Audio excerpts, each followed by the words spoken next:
time and time again. And I want to bring in Kurt Bardella. He's a former spokesman for the House Oversight Committee. He's an advisor now to the DNC and the DCCC. But Kurt, Mika said, well, what would Republicans do if we don't have to do the if? We don't have to do the if. When you were there, you saw what they did going after Hillary Clinton when all they talked about was Benghazi, Benghazi, Benghazi, which, of course, a tragic event, but it was not the storming of the United States Capitol. It wasn't an attempt to overthrow American democracy, but the Republicans just out admitted. Well, look, if you look at Hillary Clinton's approval numbers, they went down since we've started our Benghazi committee. It was naked partisanship. And here you have a committee that was set up. They wanted to be bipartisan. They wanted to be bicameral.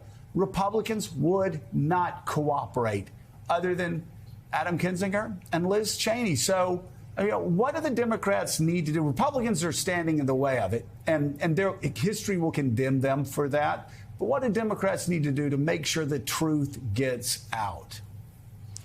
Well, I'll tell you, Joe, this proceeding is unlike anything we've ever seen before, because unlike things like whether it was Watergate or 9/11 or even Benghazi, the hearing isn't part of the investigation. The hearing is about conclusions, and this committee is prepared to showcase those conclusions. And what's unique about this hearing today, unlike all the things that we've seen before this, we're not going to have the Republican gamesmanship up there where they're going to be trying to interrupt the hearing, do procedural nonsense, try to derail the proceeding, bring up inane and topics that aren't related to it to try to derail everything and misdirect people.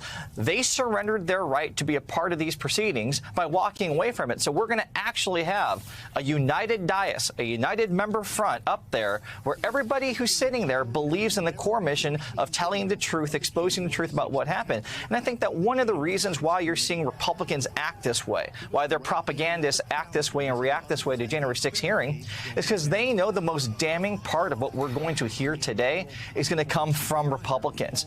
They have more than 1,000. And Kurt, that's a great point. That is a great point. That the worst admissions, the worst testimony, the most damning testimony will come from Republicans, will come from people inside Donald Trump's own White House. And I want you to talk about that. And I also want you to talk about, again, remind our viewers that Democrats tried to get a bicameral, a bipartisan committee to investigate this. Joe Manchin was enraged at Republicans. He kept going back to Mitch McConnell going, you all have to have a bicameral, and Republicans wouldn't do it in the Senate.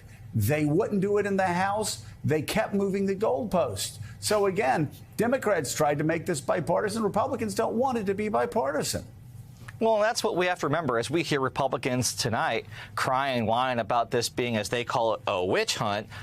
We tried to put forward a 9/11 style commission that was bipartisan, bicameral, right down the middle, and they walked away from it. But interestingly enough, the way that this committee has been functioning during the investigation process has been right down the middle. The staff is majority minority. They are working together. The investigators are working together. This is not partisan. This is a thorough investigation that's been conducted by professionals, national security professionals, investigative professionals. This is not partisan at all. And again, when you look at the depositions, I think this is really the key to these proceedings.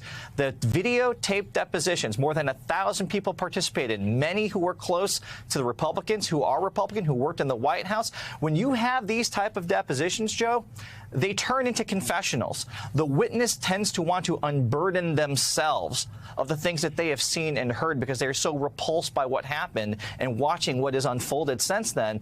And I think that we're going to see, not just in these proceedings, but afterwards, people who have not spoken to the committee are going to watch what happened, see who spoke out, see who spoke up, and they themselves are going to volunteer to cooperate going forward. And this committee has already performed 1,000 depositions or interviews and collected 136,000 pages of documents. A lot to work with.